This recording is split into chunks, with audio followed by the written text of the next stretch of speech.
Olá pessoal, tudo beleza? Sou o professor Bruno Lira, sou professor de Direito Administrativo e eu serei o seu professor nesse curso para o concurso do DEPEN. Então a gente está preparando aí um curso bem bacana. Na verdade o Seleto ele preparou várias disciplinas aí para te acompanhar até a aprovação no concurso do DEPEN, beleza?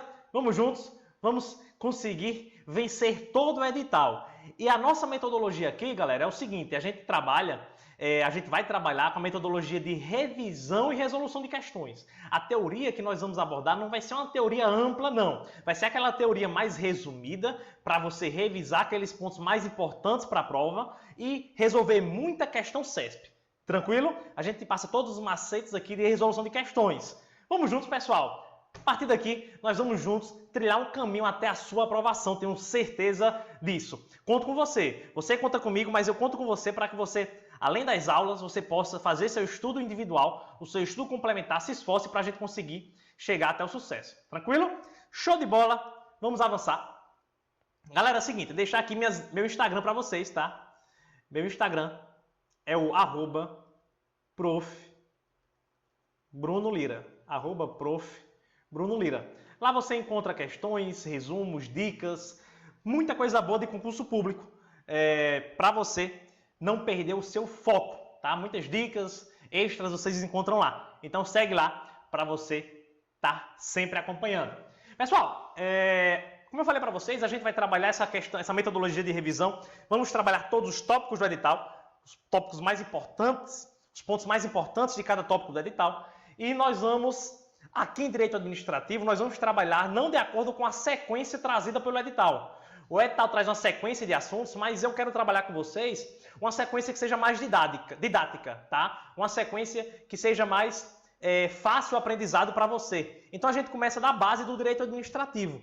Dentre os conteúdos do edital, aquele conteúdo mais basilar, são poderes. Tá? O edital não trouxe princípios, não trouxe regime jurídico da administração, não. Ele começa aqui, tendo do ponto de vista de sequência de assuntos, ele traz poderes como assunto base e é dele que vamos começar. Show de bola? Vamos comigo? Gente, olha só.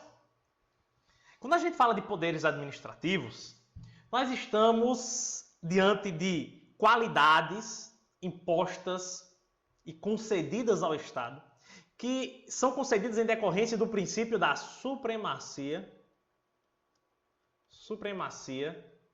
do interesse.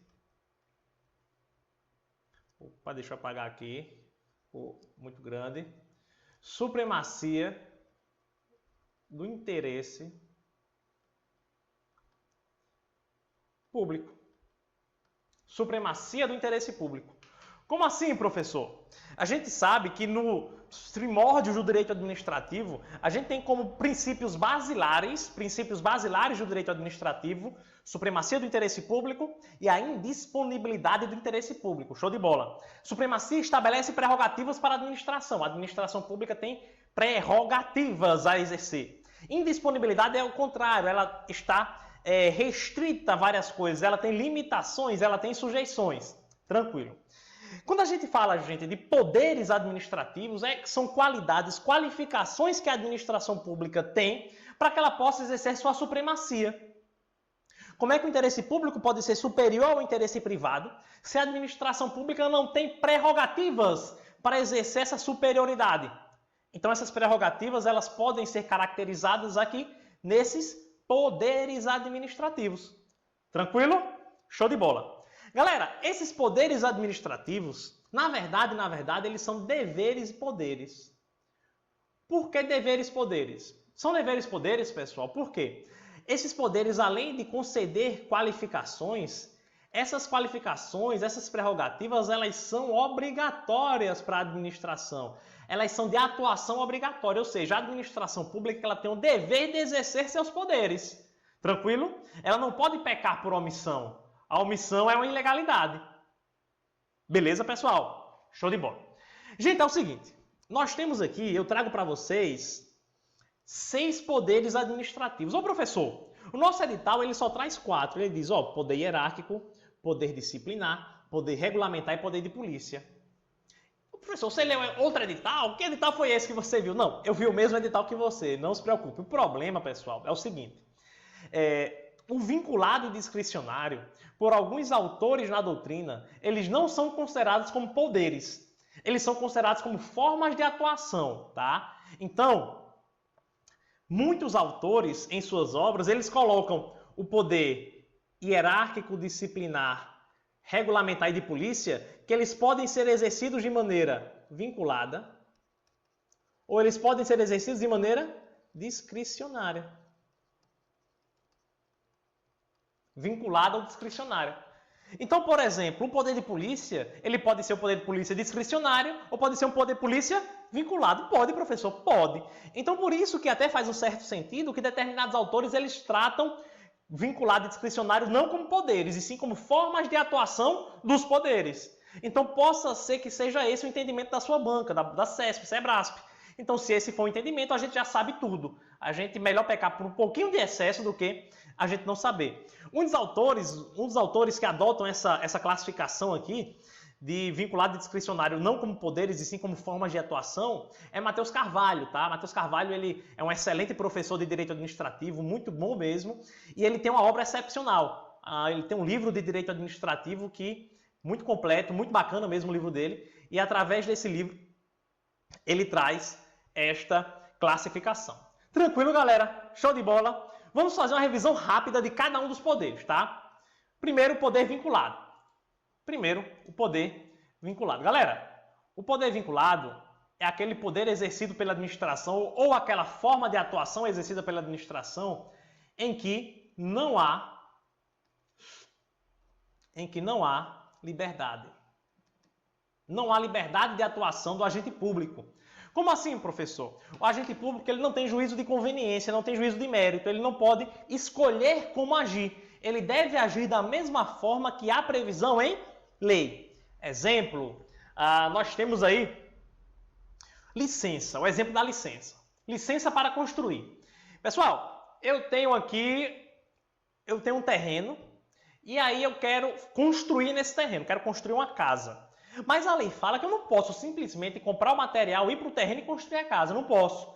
Por que não, professor? Porque a lei diz que para que eu possa fazer isso, eu tenho que adquirir uma licença na administração pública. Tenho que adquirir uma licença na administração.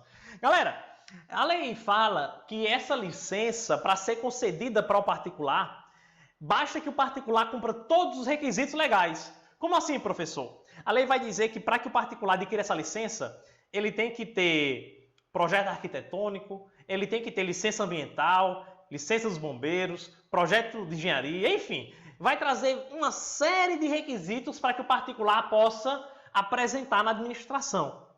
Galerinha, a lei fala que se o particular ele cumpre todos os requisitos pedidos pela lei para aquisição da licença, a administração pública ela é obrigada a conceder a licença.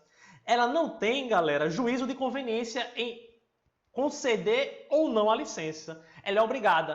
O particular cumpre todos os requisitos, apresentou essa documentação na administração pública, a administração obrigatoriamente lhe concede a licença. Então, por isso que a licença é um exemplo muito claro e muito típico do poder vinculado, da atuação vinculada da administração pública. Tranquilo, galera? Já o poder discricionário, pessoal, não. O poder discricionário há uma margem de liberdade para o agente público. É o contrário do vinculado. Não totalmente oposto, mas tem um sentido diverso. Como assim uma margem de liberdade, professor? Aqui, pessoal, no poder discricionário, você já deve ter ouvido falar em discricionariedade, é o exercício desse poder. O poder discricionário, ele diz que a administração pública, que o administrador público, ele tem uma margem de escolha. Ele pode exercer juízo de conveniência, tá? Então, ele pode agir escolhendo algo, porque a lei, ela não fala, olha, tem que conceder a licença. Não, ela não diz isso. A lei vai dizer, por exemplo, se um particular, ele te pede uma autorização para casar na praia, tá? Autorização para casar na praia, aí a administração pública, ela vai avaliar se é conveniente e oportuno conceder essa autorização. Porque essa autorização ela é um ato discricionário, não é vinculado. Então, se é um ato discricionário, a administração concede se ela quiser. Compreenderam, gente? Então, o ato de concessão de uma autorização para casar na praia, por exemplo, é um ato administrativo discricionário. A administração ela vai julgar conveniência e oportunidade administrativa. Beleza? Então, existe uma margem de liberdade. Agora, prestem atenção em uma coisa, pessoal. O poder discricionário ele não significa liberdade total. É uma liberdade apenas em uma margem. Eu trago um exemplo aqui, ó. Um exemplo bacana do discricionário é a suspensão de servidor público. Suspensão de servidor. A Lei 1112, pessoal, que nós vamos trabalhar lá na frente, ela diz que o servidor público, se ele pratica ato infracional, o servidor público efetivo, por exemplo, ele pode receber penalidade de advertência, suspensão ou demissão. A suspensão, ela diz o seguinte, olha, a suspensão pode ser aplicada no prazo de até 90 dias. Gente, se a suspensão ela é aplicada no prazo de até 90 dias, ela pode ser aplicada de 1 até 90. Então você concorda comigo, galera, que existe uma margem em que o administrador público pode agir? Olha, camarada praticou uma infração funcional com nível com suspensão. O que é que o administrador público pode fazer? Vamos lá, eu posso aqui aplicar uma penalidade aqui de, vamos ver, 10 dias de suspensão? Não, mas o camarada ele já é reincidente, ele é um camarada cego, ele é aquele cara que vive praticando infrações, então vou botar aqui 90 dias na suspensão. Ele pode fazer isso? Pode, porque está dentro da margem de liberdade. Gente, essa liberdade ela tem essas barreiras aqui, ó. Ela tem essas margens que não podem ser ultrapassadas. O administrador pode aplicar uma suspensão de 100 dias? Não. Por quê? Porque ultrapassa a margem de liberdade. Então a discricionariedade é essa. Ultrapassa a discricionariedade, o ato é ilegal. O ato ele invade a legalidade do ato administrativo. Tranquilo, galera? Show de bola! Esse é o poder discricionário, revisão rápida aqui. Vou falar sobre os outros. Opa, deixa eu voltar. Falar sobre os outros aqui. Deixa eu apagar isso aqui para a gente ter um pouquinho de espaço. Beleza. Poder hierárquico, poder disciplinar, regulamentar e poder de polícia. Gente, olha só. Deixa eu apagar isso aqui também para não me atrapalhar. Olha só. O poder hierárquico é o poder que a administração pública tem de escalonar internamente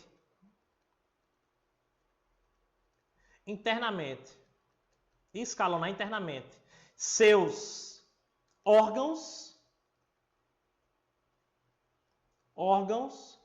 e funções administrativas. Galera, o poder hierárquico é o poder que a administração pública tem de estruturar uma hierarquia. Quando você for agente lá da DEPEN, do Departamento Penitenciário Nacional, como é que funciona? Vai ter lá o diretor-geral, vão ter os superintendentes, vão ter os chefes. E aqui, ó, aqui embaixo vai ter você, que a gente chama de peão, tá? Você que vai ser a base dessa estrutura, ou seja, existe toda uma estrutura hierárquica que você deve obedecer. Existe toda uma estrutura hierárquica que você deve obediência. Tranquilo, gente? Você deve obediência a toda a estrutura hierárquica. Isso quer dizer, pessoal, deixa eu apagar aqui para a gente ficar com a estrutura certinha. Isso quer dizer, galera, que você deve obediência a quem está acima da hierarquia. Esse deve obediência a quem está acima dele. Esse deve obediência a quem está acima dele e assim por diante. Tá? E assim por diante. Então, esse escalonamento, essa organização, ela é justamente manifestação do poder hierárquico. É o poder de ordenar, é o poder que o chefe tem de dar ordens, de disciplinar, de dizer como a função vai ser exercida. Beleza? Além disso, pessoal, nós podemos ter também uma hierarquia de órgãos públicos, com certeza. Voltando aqui. A gente pode ter uma hierarquia, por exemplo, eu tenho aqui o Ministério da Justiça, por exemplo. Abaixo do Ministério da Justiça eu tenho Polícia Federal. Enfim, vários órgãos públicos. essa estrutura aqui, galera, essa estrutura aqui não é estrutura de agente, é estrutura de órgão público. Aqui eu vou ter, por exemplo, Diretoria Geral da Polícia Federal, Superintendência Estadual da Polícia Federal de algum estado, da Paraíba, por exemplo, nosso estado aqui do Seleto. Então vocês percebem que existe uma estrutura hierárquica também relacionada a órgãos públicos. Então existe hierarquia de órgãos e agentes, tranquilo? Então essa é a manifestação do poder hierárquico. Vou apagar aqui, você deve ter tirado o print, se não tirou, tira, anota comigo, vai estudando, anotando tudo, para você não perder nada. Para você não perder nada. Beleza. Galera, preste atenção. Depois de poder hierárquico é o poder disciplinar. O que significa o poder disciplinar? É o poder, gente, olha só, poder disciplinar. O nome já fala, é o poder que a administração pública tem de aplicar disciplina. Através do poder disciplinar, pessoal, a administração vai punir internamente. Agora preste atenção em uma coisa. Quando eu falo punir internamente, gente, é aplicar sanções internamente, não é apenas a servidor público, não. Muita gente confunde. Quando eu falo punir internamente, é servidores públicos, ou seja, quando o servidor público sofre uma sanção, ele está recebendo manifestação do poder disciplinar. Mas, o poder público, gente, a administração pública, ela também pode aplicar sanções através do poder disciplinar para outras pessoas que não são agentes públicos. Galerinha, o macete aqui para o poder disciplinar é que as pessoas, elas tenham com a administração uma coisa que se chama vínculo especial.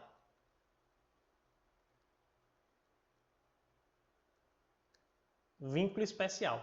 Como assim, professor? Vínculo especial. Pessoal, vínculo especial é um vínculo que uma pessoa tem com a administração que só aquela pessoa tem, que outras pessoas não têm.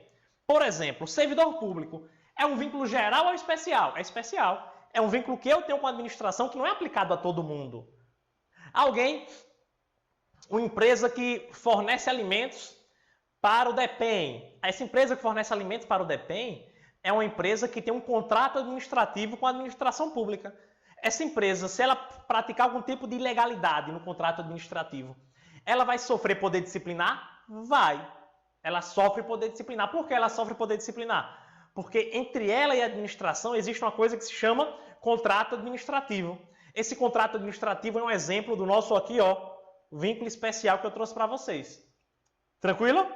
Então é isso, vínculo especial. Pode ser servidor público ou pode ser qualquer pessoa que tenha uma relação especial com a administração. Seja contrato administrativo, um aluno de universidade que sofre uma punição da universidade por algum tipo de ato ilícito que ele tenha praticado. Poder disciplinar. Aluno de escola pública, suspenso, poder disciplinar. Beleza? Show de bola. Vamos seguir aqui no poder regulamentar. Gente, o poder regulamentar, na verdade, o nome do poder nem é regulamentar. O nome do poder é poder normativo. O poder normativo, eu vou explicar porque eu coloquei regulamentar, tá? O poder normativo, pessoal, é aquele poder de administração pública que a administração pública tem de editar normas gerais e abstratas. Gerais e abstratas. Editar normas gerais e abstratas. Então, regulamento, que é o decreto, resolução, instrução normativa, portaria, enfim, todo tipo de norma que seja norma geral. O que é norma geral, professor? Norma geral é norma que visa toda uma coletividade de pessoas, tá?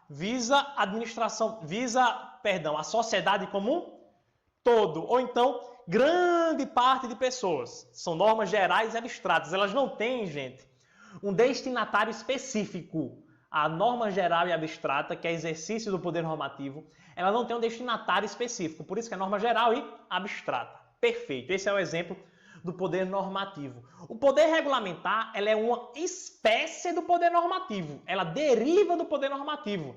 Porque é o poder que a administração pública tem de editar regulamentos. Regulamentos.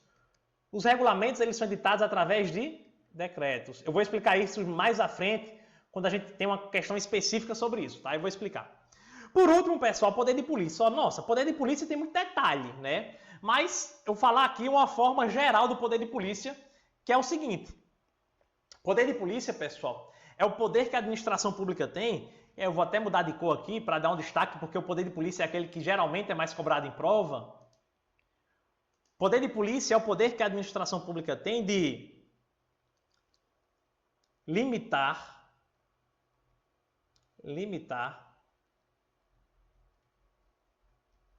restringir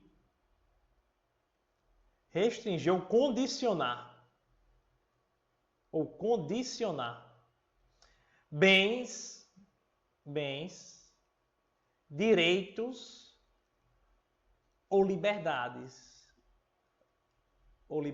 do particular. Como assim, professor? Olha só, através do poder de polícia, pessoal, vou entrar na nova tela aqui. Através do poder de polícia, a administração pública, ela vai limitar o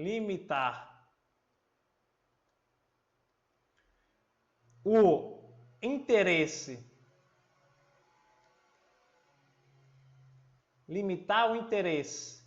privado em detrimento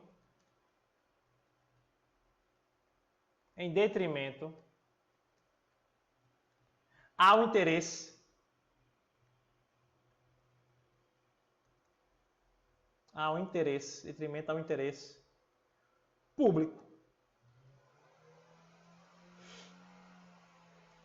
Como assim, professor? Vamos lá, exemplo, pessoal. Exemplo típico que as provas gostam de usar. Multa de trânsito. O que é uma multa de trânsito? Multa de trânsito é o seguinte, eu tenho meu carro, vou dirigir. Aí tem uma lei que diz assim, olha, naquela via, tu só pode dirigir até 50 km por hora. Aí o camarada, pô, eu tenho meu carro, eu tenho minha liberdade, eu tenho meu interesse privado. Eu comprei um carro aqui, que ele vai de 0 a 200 em 5 segundos. Por que eu não posso passar de 50? Aí a administração diz, olha, tu não pode passar de 50, porque o interesse público deve ser maior do que o seu interesse privado.